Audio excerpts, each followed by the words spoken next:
As we get closer to Holy Week, we hear often from the prophet Jeremiah, which is great because in many ways he foreshadows what Christ will do.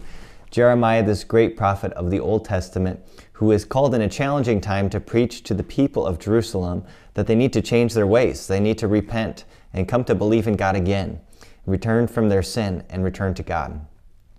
And so we hear about him preaching against the Babylonians, saying, if we don't get our lives in order, the Babylonians are going to come and destroy us and destroy our city.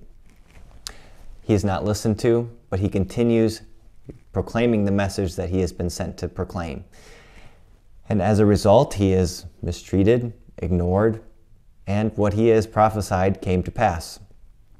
In many ways, he prefigures what Christ will do as he enters into Jerusalem, as he proclaims the mission that his Father has given him, and as a result will be crucified on a cross for us. In many ways, Jeremiah points out and shows us what Jesus will do for us.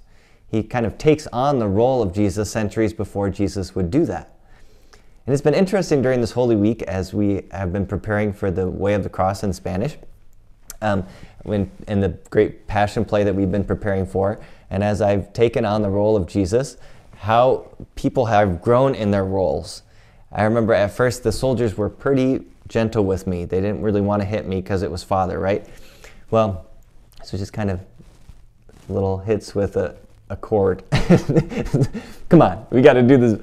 And it's fun to see them grow in that and get more into character and yell and push, and I've got the rug burn on my elbows and my knees to prove it.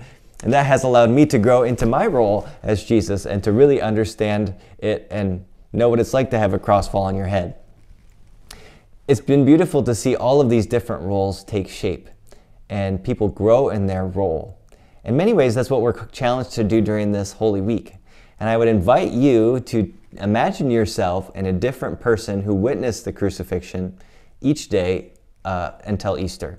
Maybe today you focus on the figure of Mary Magdalene and what it would have been like for her to walk with Mary on the road to Calvary. But also maybe think about the joy that Mary Magdalene must have experienced on Easter Sunday.